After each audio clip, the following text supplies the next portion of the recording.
Hello humankind, hope you all are fit and fine. The Phytoplankton Academy welcomes you all. आज हम पढ़ेंगे chapter 8 class 10th science. Chapter का नाम है heredity. Heredity एक process होता है जिसमें हम ट्रांसफ़र करते हैं ट्रेड्स और कैरेक्टरिस्टिक्स को from parents to offspring. So parents से ऑफस्प्रिंग में जब कुछ ट्रेड्स और कैरेक्टरिस्टिक्स का ट्रांसफ़र होता है उसको हम हेरिडिटी कहते हैं. We have seen that reproductive process gives rise to new individuals that are similar but subtly different. बेटा reproductive process कितने तरह के होते हैं? एसेक्सुअल होता है, एसेक्सुअल में सेक्स ऑर्गन इन्वॉल्व नहीं होते हैं, सिंगल पेरेंट होता है, ठीक है. एंड आपका सेक्सुअल होता है. सेक्सुअल में क्या होता है? सेक्स ऑर्गन इन्वॉल्व होते हैं, टू पेरेंट होते हैं, मेल होता है, फीमेल होता है, मेल से मेल गैमिट आता है और फीमेल से फीमेल गैमिट आता है. ह्यूमन बीइंग के केस में हम इसको एग कहते हैं और मेल गैमिट को आप स्पर्म कहते हो, ठीक है. एसेक्सुअल रिप्रोडक्शन में आपके आइडेंटिकल ट्विंस प्रोड्यूस होते हैं. आइडेंटिकल एकदम देखने में एक से होते हैं, बहुत माइन्यूट सा चेंजेस होता है, ठीक है. होता तो है थोड़ा सा वेरिएशन, बहुत थोड़ा होता है, लेकिन सेक्सुअल रिप्रोडक्शन में जो ऑफस्प्रिंग प्रोड्यूस होते हैं उनमें ज़्यादा चेंजेस होते हैं, उनमें ज़्यादा वेरिएशन होते हैं. ओके, या आगे बढ़ते हैं. We have discussed how some amount of variation is produced even during the asexual reproduction. जब एसेक्सुअल रिप्रोडक्शन होता है, एसेक्सुअल के एग्जाम्पल क्या पढ़े थे हमने? 7th स्टैंडर्ड में पढ़ा था. बर्डिंग होता है एंड आपका वेजिटेटिव प्रोपगेशन, ये सारे एसेक्सुअल रिप्रोडक्शन होते हैं. Now we have discussed about this, and the number of successful variations are maximized by the process of sexual reproduction. sexual reproduction में ज़्यादा variations होती हैं, maximum variation होती हैं, इसीलिए वहाँ पे ज़्यादा changes देखने को मिलते हैं. आप example यहाँ पर देख सकते हो. if we observe a field of sugar cane we can find very little variation. आपको दिख रहा है ना, इस शुगर कैन में, इस शुगर कैन में कोई ज़्यादा डिफरेंस आपको नज़र नहीं आ रहा है, लेकिन यहाँ पर अगर हम देखें तो अगर ह्यूमन बीइंग की बात करें तो यहाँ पर वेरिएशंस ज़्यादा होती हैं.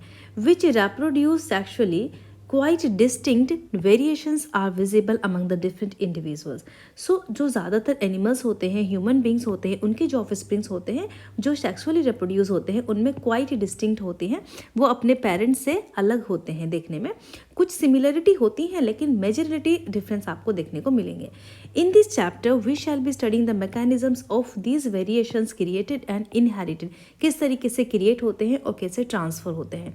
यहाँ पर कुछ क्वेश्चंस मैंने ऐड किए हुए हैं. जीन क्या होता है आप मुझे आंसर देंगे. उत्तराखंड PCS 2016 में पूछा गया, इसको मैं क्वेश्चन नंबर 1 मार्क कर रही हूँ, आप 1 के अकॉर्डिंग आंसर दोगे.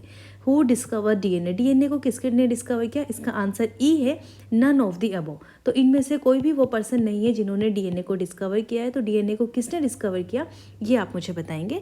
देन क्वेश्चन नंबर 2 आप इसको मार्क कर लीजिए. Change in the base sequence with in a gene. जब आप चैप्टर कंप्लीट कर लेंगे तब आपको ये क्वेश्चन समझ आ जाएगा. UP PCS 2022 का क्वेश्चन है. Now accumulation of variation during the reproduction. जब रेप्रोडक्शन होता है तो किस तरीके से वेरिएशंस का एक्यूमुलेशन होता है. वेरिएशन क्या है यहाँ पर? चेंजेस को, जो चेंजेस हम बात कर रहे हैं सेक्सुअल रिप्रोडक्शन की, उनमें जो चेंजेस होते हैं वो किस तरीके से एक जगह एक्यूमुलेट हो जाते हैं उसकी हम यहाँ पर बात करेंगे. Okay, now inheritance from the previous generation provides both a common basic body design. देखो इनहेरिटेंस क्या होता है? जैसे कि किसी भी ऑर्गेनिजम्स ने रिप्रोड्यूस किया, whether it is sexual reproduction और द असेक्सुअल रिप्रोडक्शन, जो बॉडी होती है उसका साइज हमेशा सेम होता है, उसका जो शेप होती है वो हमेशा सिमिलर होती है. फॉर एग्जाम्पल अगर ये एक ह्यूमन बीइंग में इसको कंसिडर कर रही हूँ, अगर ह्यूमन बीइंग का हेड ऊपर है, लेग्स नीचे हैं, 2 लिम्स इधर है फॉर एग्जाम्पल, सो इस तरीके से दूसरी बॉडी भी रिप्रोड्यूस होती है. बट ये यहाँ पर जो आपको एग्जाम्पल दिया हुआ है ये एसेक्सुअल रिप्रोडक्शन का दिया हुआ है. So let's study about this. First कोई एक ऑर्गेनिज्म होता है, वो ऑर्गेनिज्म जब चेंज होता है, जब उसके 2 पार्ट्स में वो डिवाइड होता है, एसेक्सुअली वो रिप्रोड्यूस कर रहा है, तब उसमें माइन्यूट से चेंजेस आते हैं. हमने पढ़ा था ना एसेक्सुअल रिप्रोडक्शन में माइन्यूट चेंजेस आते हैं, सबटल डिफरेंसेस होते हैं. तो ये थोड़े थोड़े चेंजेस यहाँ पर हुए, फिर थोड़े चेंजेस यहाँ पर हुए. जब वो फर्दर डिवाइड करता है 2 ऑर्गेनिजम्स में तो उसमें थोड़े और चेंजेस होते हैं. लेकिन प्रॉपर्टी क्या है यहाँ पर? शेप तो सिमिलर है ना, ऊपर हेड है, लिम्स इधर है, लेग्स नीचे हैं, शेप तो सेम है. तो यहाँ पर क्या हो रहा है? शेप सेम रहती है, उसका बॉडी डिज़ाइन सेम होता है, लेकिन कुछ यूनिकनेस उनमें आ जाती है, वेरी लिटिल डिफरेंस आता है. Now think about what will happen when this new generation. तो ये नई जनरेशन में माइन्यूट चेंजेस हुआ. नाउ द सेकेंड जनरेशन में थोड़ा और डिफरेंसेस होते हैं क्योंकि इनहेरिट करते हैं फर्स्ट जनरेशन की इन्फॉर्मेशन को as well as the newly created differences. खुद भी कोई नया क्रिएटेड डिफरेंस देखते हैं और उनसे जो पहले से उनको मिले हैं वो भी सब आ सकते हैं उसमें. यहाँ पर देखो कलर चेंज कर दिया है. अब फिगर 8.1 आपको क्या शो कर रहा है, represent the situation if a single individual reproduces as happens in the asexual reproduction। अगर हम एक बैक्टीरियम की बात करें, बैक्टीरियम क्योंकि सिंगुलर होता है ना, सिंगल यहाँ पर कर रहा है, सिंगल पेरेंट होते हैं एसेक्सुअल में। बैक्टीरियम आपका जब हम कहते हैं, जब सिंगल के लिए यूज़ करते हैं, ज़्यादा के लिए यूज़ करते हैं तो बैक्टीरिया होता है। जब एक बैक्टीरियम डिवाइड करता है तो रिजल्टेंट 2 बैक्टीरिया बनते हैं, जैसे यहाँ पर रिजल्टेंट 2 बैक्टीरिया बने। The 4 individual bacteria generated would be very similar. उसके बाद जब उनसे 4 होते हैं तो वे सिमिलर तो हो रहे हैं यहाँ पर, but there would be only very minor differences between them generated to the small inaccuracies in DNA. ये जो बेटा इनएक्यूरेसीज कह रहे डीएनए में, ये क्या होता है, जब डीएनए अपनी कॉपी करता है तो कॉपी के दौरान कुछ एरर्स हो जाती हैं। ठीक है, कॉपी क्यों होती है, दूसरा ऑर्गेनिज्म बनेगा उसमें भी तो डीएनए जाना है, तो वहाँ पर कॉपी होती है डीएनए की, लेकिन उसमें कुछ एरर्स हो जाती हैं। इन एरर्स को हम इनएक्यूरेसीज कहते हैं। ठीक है, और ये ज़रूरी होती हैं, वो आपको आगे समझ में आएगा क्यों ज़रूरी होती हैं। If sexual reproduction is involve even greater diversity will be generated. जब सेक्सुअल रिप्रोडक्शन होगा तो ज़्यादा डाइवर्सिटी होती है, ज़्यादा इनएक्यूरेसीज होती हैं और ज़्यादा वेरिएशन, हम उनको बेसिकली कहेंगे, वो ज़्यादा बेहतर वर्ड है। As well as when we discuss the rules of inheritance, और उसी को हम रूल्स ऑफ इनहेरिटेंस कहते हैं।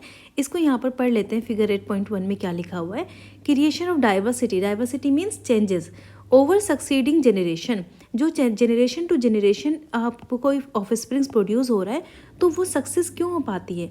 हो सकता है कि एक पेरेंट्स ने 2 ऑफस्प्रिंग्स को प्रोड्यूस करा हो, तो क्या पॉसिबिलिटी है कि उसके अदर ऑर्गेनिजम्स भी जो उसके ऑफस्प्रिंग प्रोड्यूस हो रहे हैं, क्या वो भी ज़िंदा रह पाएंगे। इनके ज़िंदा रहने की जो सक्सेस रेट है वो किस पर डिपेंड करती है, कि उनमें जितनी डाइवर्सिटी हो रही है। अगर सब में यूनिक, सब बिल्कुल एग्जैक्ट एक से होंगे तो वो सक्सेसफुली लाइव नहीं रह पाएंगे। The original organism at the top will give rise to say 2 organism. उन्होंने 2 इंडिविजुअल को यहाँ पर बर्थ किया।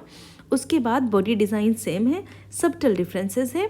Each of them in turn will give rise to 2 individual in the next generation. इसके बाद यहाँ पर 2 इंडिविजुअल फॉर्म हो जाते हैं। Each of the 4 individual in the bottom row will be different from each other. ये एक दूसरे से डिफरेंट होंगे, but there will be some कुछ यूनिकनेस उनके अंदर होती है जो इनहेरिट होती है from their respective parents who were different from each other. Respective parents जो एक दूसरे से अलग होते हैं। चलो आगे पढ़ते हैं। अब देखिए यहाँ पर क्या लिखा हुआ है, ये क्वेश्चन है जिसका आपको आंसर देना है। Do all these variation in a species have equal chance of surviving. क्या जितनी भी स्पीसीज यहाँ पर प्रोड्यूस हो रही हैं, क्या इन सबके इक्वल चांस होते हैं सर्वाइव करने के? ऑफ कोर्स नॉट, सब सर्वाइव नहीं कर सकते, इक्वल चांस नहीं होते हैं। कुछ वेरिएशन ऐसी भी हो जाती हैं कि जो ऑर्गेनिजम्स के लिए फेवरेबल सिचुएशन नहीं होती, तो ऐसे केसेस में जो ऑर्गेनिजम्स होते हैं जिनमें न्यू वेरिएशन होती हैं वो डेड भी हो जाते हैं। Okay, depending on the nature of variation different individuals would have different kinds of advantage. कुछ ऑर्गेनिजम्स ऐसे होते हैं जिनके में अगर कुछ चेंजेस होते हैं तो वो उनके एनवायरनमेंट के लिए बहुत एडवांटेजेस होते हैं और वो अच्छे से रह पाते हैं, लेकिन कुछ के लिए डिसएडवांटेजेस होते हैं और वो नहीं रह पाते। Bacteria that can withstand heat will survive better in the heat wave. जो बैक्टीरिया ज़्यादा हीट वाले जगह पर भी रह सकते हैं तो वो हीट वेव की कंडीशन अगर उस टाइम पर होगी तो वो सर्वाइव करेंगे ऑफ कोर्स, लेकिन जो बैक्टीरिया ज़्यादा हीट में नहीं रह पाएंगे और अगर वो हीट वाली जगह पर आ गए तो वो डेड हो जाते हैं। Selection of variants bye environmental factor forms the basis for evolutionary process. इसी की वजह से हम कहते हैं, आपने डार्विन की एक थ्योरी का नाम ज़रूर सुना होगा, डार्विनिज्म, जिसमें कहते हैं सर्वाइवल ऑफ द फिटेस्ट। यहाँ पर उन्होंने क्या कहा है, सर्वाइवल ऑफ द फिटेस्ट, कि फिट सोसाइटी के अंदर, सोसाइटी कह रही हूँ, इन्वायरमेंट के अंदर जो हमारी इकोलॉजी है वहाँ पर ऑर्गेनिजम्स वो वही लोग सर्वाइव कर पाते हैं जो उस एनवायरनमेंट में फिट रह पाते हैं। अदरवाइज जो एडजस्ट नहीं कर पाते वो से हमारे एनवायरनमेंट से डेड हो जाते हैं, वो वाइप आउट हो जाते हैं। So basically survival of the fittest का मतलब यही है। इसी की वजह से कहते हैं कि इवोल्यूशनरी प्रोसेस जो हुआ है पुराने टाइम से जो आज के टाइम पे लोग लाइव हैं वो सिर्फ वही रह पाते हैं जो बेसिकली सर्वाइव करने के कैपेबल होते हैं। चलिए आगे हम पढ़ते हैं। एक क्वेश्चन है आपके पास, अगर कोई ट्रेट ए है, ट्रेट मतलब कोई स्पेसिफिक कैरेक्टर, ठीक है, कोई स्पेसिफिक कैरेक्टर को हम ट्रेट कहते हैं। अभी हमने पढ़ा था ना, हेरिडिटी का मतलब क्या होता है, कैरेक्टर ट्रेट्स को ट्रांसफर करना। तो कैरेक्टर्स एक ब्रॉड टर्म होती है, ट्रेट उसकी स्पेसिफिक टर्म होती है। जैसे कैरेक्टर्स में आई की बात करूँ, आइज़ की, लेकिन यहाँ पर कैरेक्टर्स क्या होगा, उसका स्पेसिफिक कलर, जैसे कि रेड कलर, ब्लू कलर, ये सारी चीज़ें। ओके, नाउ अगर कोई ट्रेट ए है और वो एग्जिस्ट करती है 10% किसी भी पॉपुलेशन में of an asexually reproducing species, और उसके अंदर जो ट्रेट बी है, जो दूसरा कैरेक्टर है, वो 60% रिप्रेजेंट करता है सेम पॉपुलेशन में। तो आप बताइए which trait is likely to have arisen earlier, कौन सी ट्रेट ज़्यादा अराइज होगी। बेटा अगर कोई पर्सन ए है, ठीक है, एक पॉपुलेशन है, उनके अंदर कोई एक ये पॉपुलेशन है और यहाँ पर कोई ए ट्रेट जो है वो सिर्फ 10% है। ये तो अगर आपकी मैथमेटिक्स थोड़ी सी भी स्ट्रॉन्ग है तब भी आप बता सकते हो कि ऑफकोर्स बी ज़्यादा एग्जिस्ट करेगी, बी के ज़्यादा नंबर्स हैं, ठीक है। How does the creation of variation in a species promote survival, किस तरीके से जब क्रिएशन होता है वेरिएशन का तो स्पेसीज सर्वाइवल को प्रमोट करती है। हम इस चैप्टर में ये पढ़ने वाले हैं कि जितनी ज़्यादा वेरिएशन होती है मैक्सिमम चांसेस में स्पेसीज उसमें फिट रह सकती है, ठीक है। नाउ यहाँ पर आप इसका आंसर देख सकते हो, वेरिएशन अगर होती है तो स्पेसीज के चांसेस ज़्यादा होते हैं कंडीशंस में, एनवायरमेंटल कंडीशन में सर्वाइव करने की, जो भी चेंजेस हो रहे हैं उसको अडेप्ट करने की। एग्जाम्पल यहाँ पर समझते हैं कि अगर कुछ वेरिएशन ऐसी होती है जो रेसिस्टेंस होती हैं डिसीज़ के, कि फिर अगर डिसीज़ वाली कंडीशन होगी तो वो उस पर रेसिस्टेंट रहेंगे, उनको डिसीज़ नहीं होगी। कभी कभी वेरिएशन इंडिविजुअल्स को सर्वाइव बना देती है एक्सट्रीम क्लाइमेट के लिए भी, अगेंस्ट प्रेडेटर्स के लिए भी। उसके अलावा है अगर एनवायरमेंटल चेंजेस होते हैं तो इंडिविजुअल्स को बेनिफिट हो सकता है वेरिएशन से, ये ज़्यादा चांसेस है कि वेरिएशन से बेनिफिट हो एज़ कम्पेयर टू कि उनको उस वेरिएशन से नुकसान हो। वेरिएशंस आल्सो ड्राइव इवोल्यूशन, इसकी वजह से इवोल्यूशन भी होता है, स्पेसीज में डाइवर्सिटी होती है और डिफरेंट इकोलॉजिकल निशेस मिलती हैं अलग अलग। नाउ हेरिडिटी क्या है, अभी मैंने आपको बताया। The most obvious outcome of the reproductive process still remains the generation of individuals of same design. Heredity same design क्या कह रहे हैं, जैसे कि आपको बताया था कि हेड टॉप पर है तो वहाँ पर रहता है, अगर जो आपके जो एनिमल्स होते हैं उनके जो ऑफस्प्रिंग होते हैं उनका भी तो सेम डिज़ाइन है, कि ये मान लीजिए एक ऑर्गेनिज्म है, ये कोई एनिमल है, तो उसके जो ऑफस्प्रिंग होंगे वो इस तरह सेम डिज़ाइन के होते हैं जैसा वो ऑर्गेनिज्म होता है।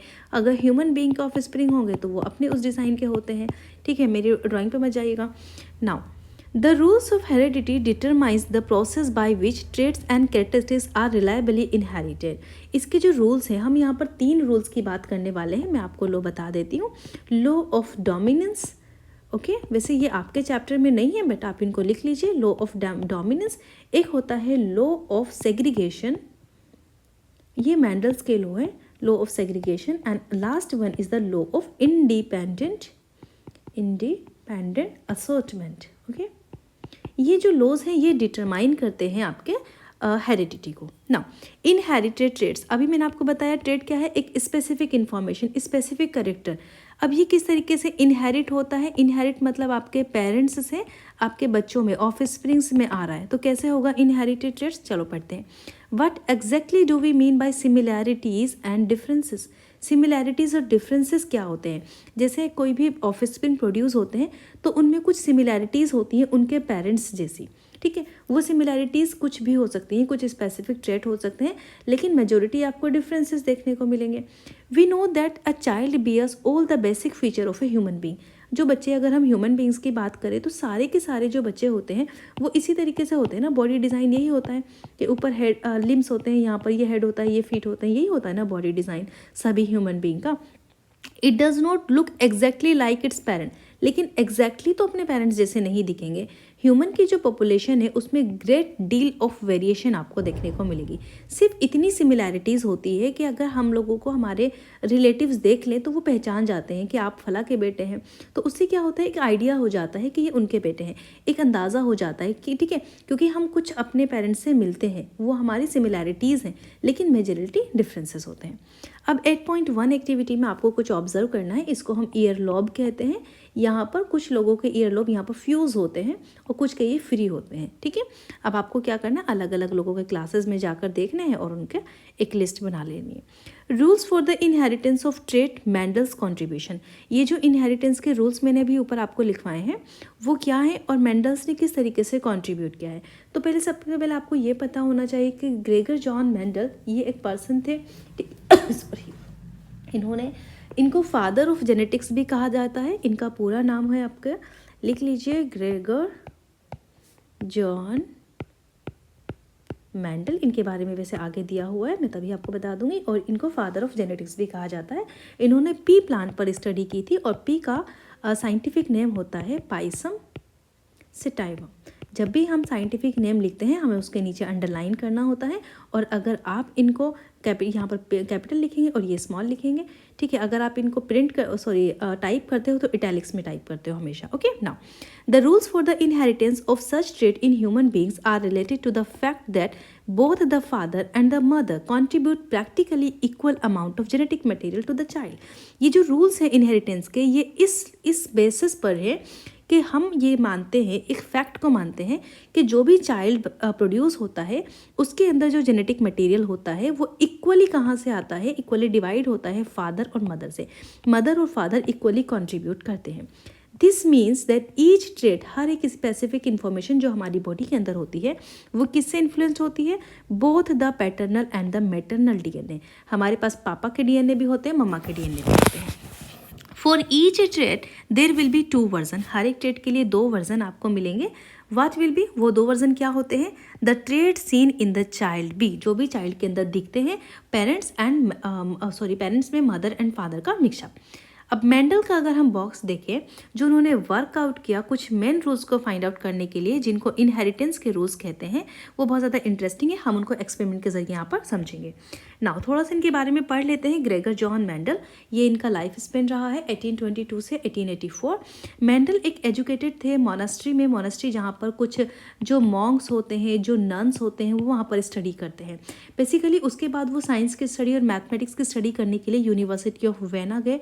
अगर कुछ बच्चे वेना के बारे में जानते हैं तो वेना एक कन्वेंशन भी है, ठीक है, इंडिया के अंदर। आप मुझे ज़रा बता सकते हो बेटा कि वेना कन्वेंशन किस चीज़ से एसोसिएटेड है, ठीक है। आगे पढ़ते हैं। Failure in the examinations for a teaching certificate, उनको टीचिंग सर्टिफिकेट नहीं मिल पाया था, लेकिन उनके अंदर साइंटिफिक क्वेस्ट की बहुत ज़ील थी, वो उसको सप्रेस नहीं करना चाहते थे। जो उनकी एबिलिटी थी ना साइंटिफिक, तो वो उसको सप्रेस नहीं करना चाहते थे। इसीलिए उन्होंने क्या किया, वो वापस से मोनास्ट्री में आए, वहीं पर जहाँ से उन्होंने अपनी प्राइमरी एजुकेशन ली थी। उसके बाद उन्होंने पी को सोइंग कराना स्टार्ट किया, वो ग्रो कराना स्टार्ट किया, और उसी पर उन्होंने वर्क किया। नाउ फिर उन्होंने स्टडीज़ की इनहेरिटेंस ऑफ ट्रेड्स की, पीक मटर, जो मटर का प्लांट होता है उसके अंदर, अपने गार्डन के अंदर, और अपनी नॉलेज को बेसिकली उन्होंने ब्लेंडेड कर दिया साइंस और मैथमेटिक्स के साथ। ये एक पहले पर्सन थे जिन्होंने ये बात बताया कि इंडिविजुअल्स जो एक पर्टिकुलर ट्रेड को एग्जिबिट करते हैं हर एक जनरेशन में, उनके नंबर्स कैसे काउंट कर सकते हैं, तो साइंस और मैथमेटिक्स को एक जगह ब्लेंडेड करके। This helped him to arrive at the laws of inheritance, वही 3 लॉज जो मैंने आपको ऊपर बताए हैं। Mendel used a number of contrasting visible characters of garden pea, जिसमें उन्होंने राउंड एंड रिंकल्ड सीड लिए, राउंड सीड लिए और फिर रिंकल्ड सीड लिए।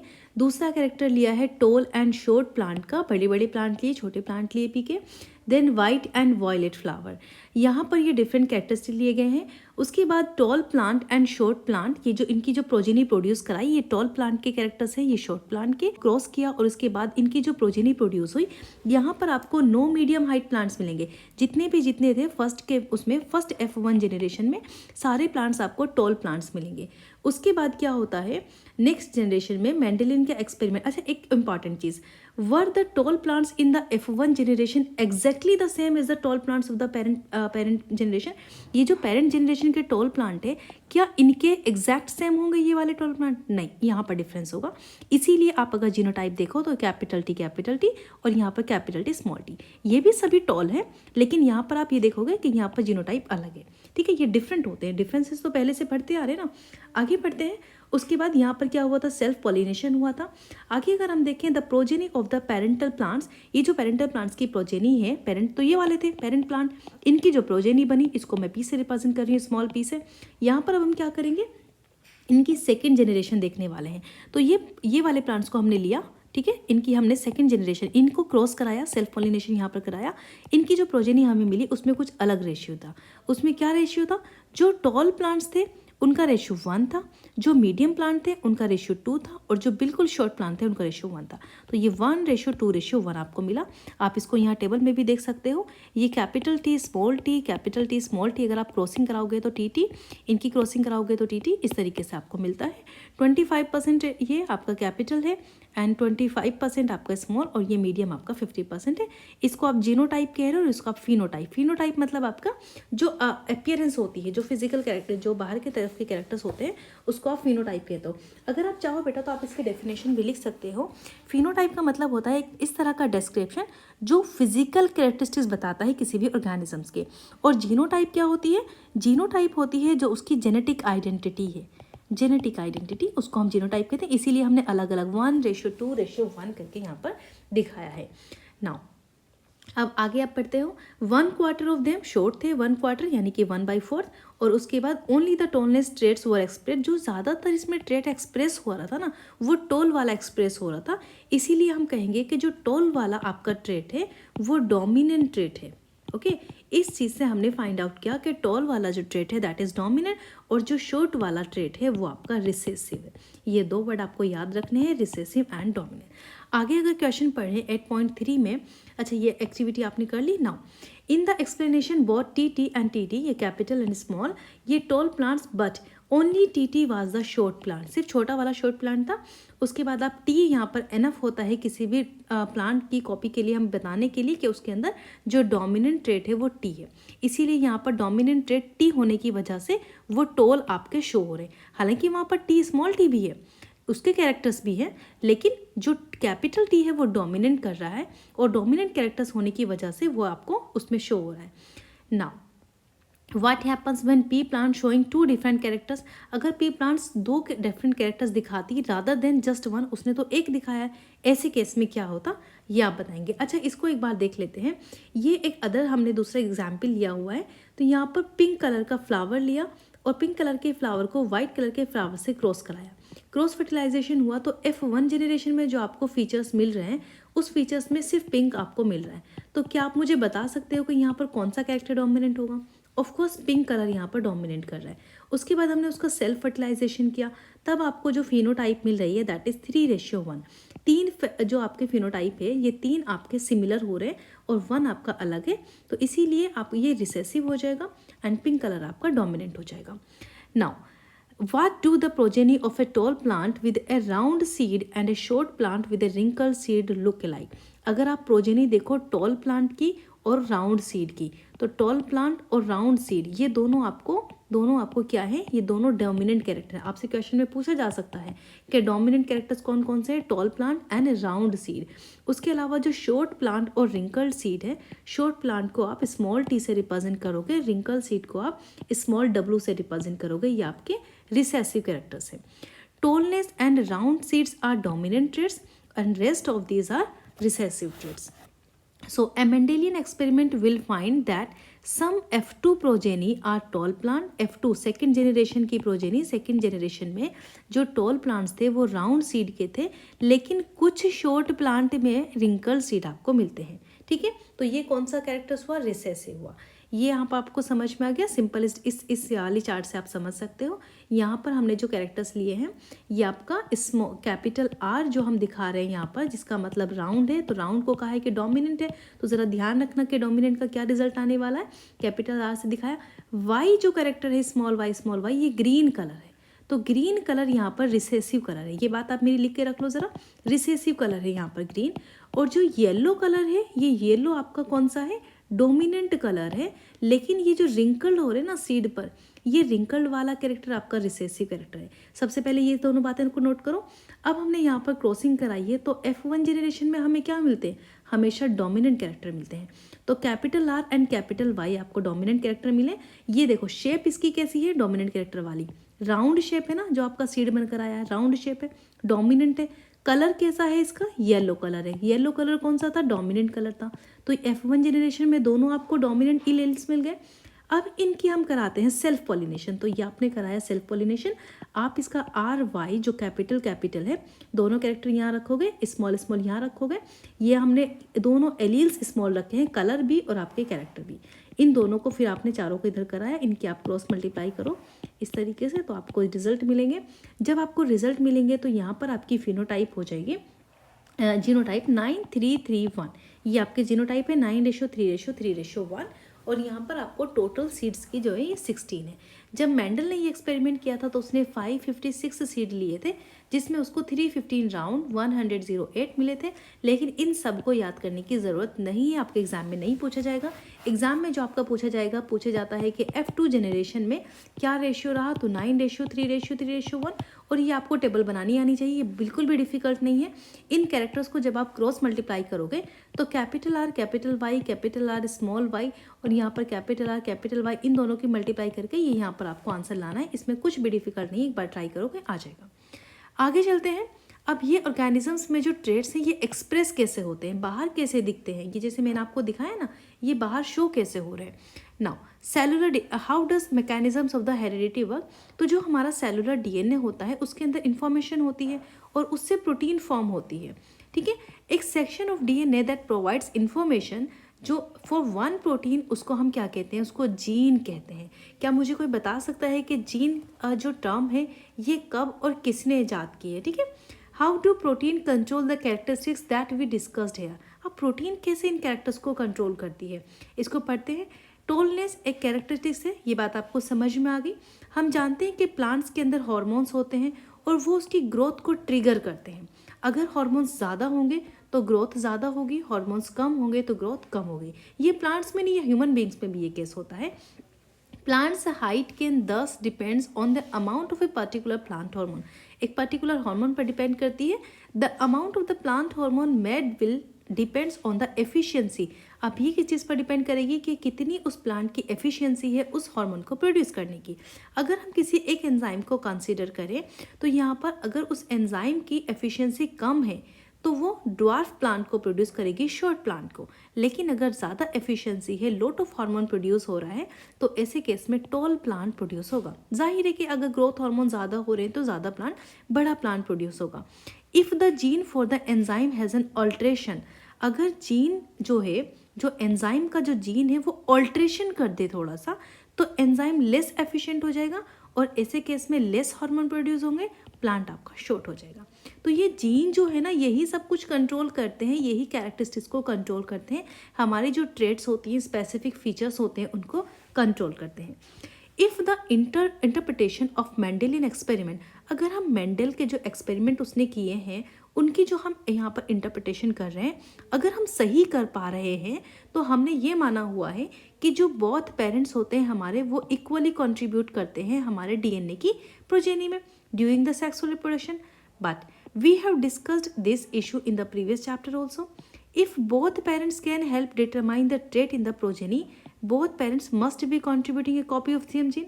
अगर आप ये कह रहे हो कि दोनों के दोनों पेरेंट्स जो हैं, मदर भी फादर भी, ये इक्वली कंट्रीब्यूट कर रहे हैं किसी भी कॉपी के, किसी भी जीन की सेम कॉपी बनाने के लिए, राइट, किसी भी डीएनए की कॉपी करने के लिए, तो इसका ये मतलब हुआ ना कि हर एक पी प्लांट के अंदर 2 सेट्स ऑफ ऑल जीन्स होने चाहिए, 2 सेट्स होने चाहिए जीन के।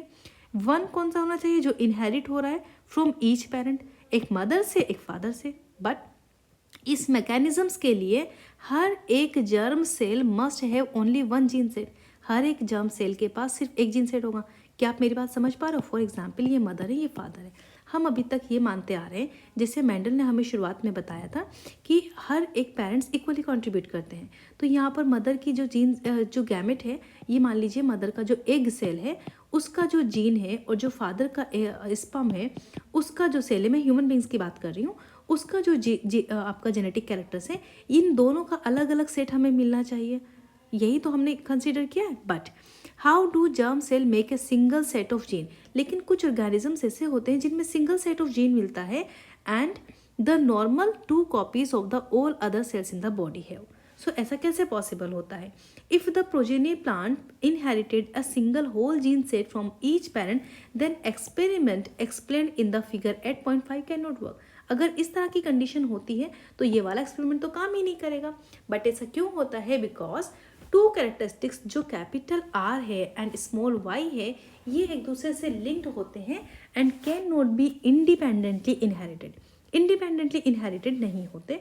ओके, ये जो एक्सप्लेनेशन यहाँ पर दी गई है, इसमें इसके बाद हम ये जान सकते हैं कि हर एक जीन प्रेजेंट होता है, not a single long thread of DNA but as separate independent pieces. जो भी जीन इंफॉर्मेशन है ना हमारे डीएनए के अंदर, तो उसके अंदर क्या होता है, हर एक जीन की अलग इन्फॉर्मेशन होती है, हर एक सेट होता है जीन उसके अंदर, उसके के पास एक अलग इन्फॉर्मेशन होती है एंड उसको हम क्या कहते हैं, उसको हम क्रोमोसोम कहते हैं। तो ह्यूमन बींग्स के अंदर जो क्रोमोसोम्स होते हैं वो 46 पेयर्स एंड 1 सेक्स क्रोमोसोम होता है जो हमें पेरेंट्स से मिलता है। इस सेक्स डिटर्मिनेशन को हम यहाँ पर पढ़ेंगे, इसको एक बार देख लेते हैं, ये आपने यहाँ पर क्लियर हो गया होगा। Now we have discuss the idea that 2 sex participate करते हैं किसी भी सेक्सुअल रिप्रोडक्शन में। How is the sex of the new born individual का सेक्स कैसे डिटरमाइन होता है, तो मैं सिंपल आपको चार्ट से बता देती हूँ। ये आपका मेल है एंड फीमेल है। मेल के पास होता है X and Y chromosome human beings में, एंड फीमेल के पास एक्स क्रोमोसोम। तो फीमेल का जब एक्स क्रोमोसोम बाहर जाता है, कोई भी एग फीमेल प्रोड्यूस करती है वो हमेशा एक्स क्रोमोसोम रहता है। फीमेल कभी भी एग प्रोड्यूस करेगी उसमें हमेशा एक्स क्रोमोसोम होगा। लेकिन जब मेल अपना स्पर्म प्रोड्यूस करते हैं तो कुछ स्पर्म में एक्स होता है, कुछ स्पर्म में वाई होता है। ओके, अब वाई क्रोमोसोम अगर एक्स से मिल जाता है तो एक्स वाई बनाकर मेल प्रोड्यूस होता है, और अगर आपका एक्स क्रोमोसोम, मेल का एक्स क्रोमोसोम, वीमेन तो एक्स कर ही है, अगर ये एक्स से मिलता है तो फीमेल प्रोड्यूस होती है।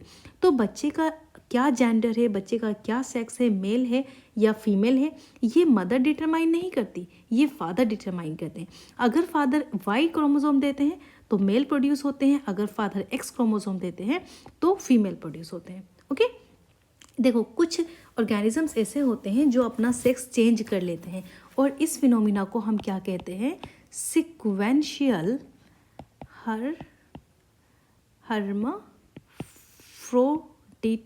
हर्माफ्रोडिटिज्म, ठीक है। लेकिन ये यहाँ पर आपके एग्जाम में तो नहीं आने वाला, याद रखना, कुछ कॉम्पिटिटिव एग्जाम्स में पूछ लिया जाता है। तो यहाँ पर एक स्नेल भी इसका एक एग्जाम्पल है। उसके अलावा क्लोन फिश होती है जो मेल से फीमेल में आ जाती है, बेयर्डेड ड्रैगन होता है, कुछ ऑर्गेनिजम्स होते हैं ऐसे जो ज़रूरत पड़ने पर अपना सेक्स चेंज कर लेते हैं। स्नेल एक इंडिविजुअल है जो अपना सेक्स चेंज कर सकता है, और इसीलिए हम यहाँ पर इन ऑर्गेनिजम्स में ये डिटरमाइन करते हैं कि सेक्स जेनेटिकली डिटरमाइन नहीं होता। इन ऑर्गेनिजम्स की बात चल रही बेटा, ह्यूमंस के अंदर तो जेनेटिकली डिटरमाइन होता है, प्रोसेस हम ऑलरेडी पढ़ चुके हैं कैसे डिटरमाइन होता है। सो ये सब कुछ था आपके चैप्टर में। हमने क्या सीखा कि वेरिएशंस अराइज होती हैं, वेरिएशन यानी कि चेंजेस अराइज होते हैं due to the process of reproduction, और वो इनहेरिट होते हैं। ये वेरिएशन आपकी ज़्यादा हो सकती हैं, उससे सर्वाइवल भी बेहतर होता है। ओके नाउ, और ये बहुत अच्छी बात हमने यहाँ पर सीखी है कि सेक्स डिटरमाइन कौन करते हैं, जो वेरियस स्पेसीज में सेक्स डिटर्मिनेशन होता है। ह्यूमन बींग्स की अगर बात करें तो बच्चे का जो सेक्स होता है वो पैटर्नल यानी कि फादर डिटरमाइन करते हैं, नॉट द मदर। ये आपके क्वेश्चंस के आंसर मैंने यहाँ पर दिए हुए हैं। फर्स्ट क्वेश्चन का आंसर है यहाँ पर, किस तरीके से ये आंसर मैंने यहाँ पर लिखा हुआ है, और ये आपका कुछ रिप्रेजेंटेशन है फर्स्ट वाले क्वेश्चन का, किस तरीके से आपको देना है। अगर बेटा आपको ये समझ नहीं आ रहा है, मैंने अपनी पूरी कोशिश करी है कि आप तक टोटल इन्फॉर्मेशन पहुंच जाए। तो नेक्स्ट क्वेश्चन का आंसर यहाँ पर है, देन थर्ड ये है आपके पास, ये आपका फोर्थ क्वेश्चन है। तो sorry, okay, it was all about this, thank you so much.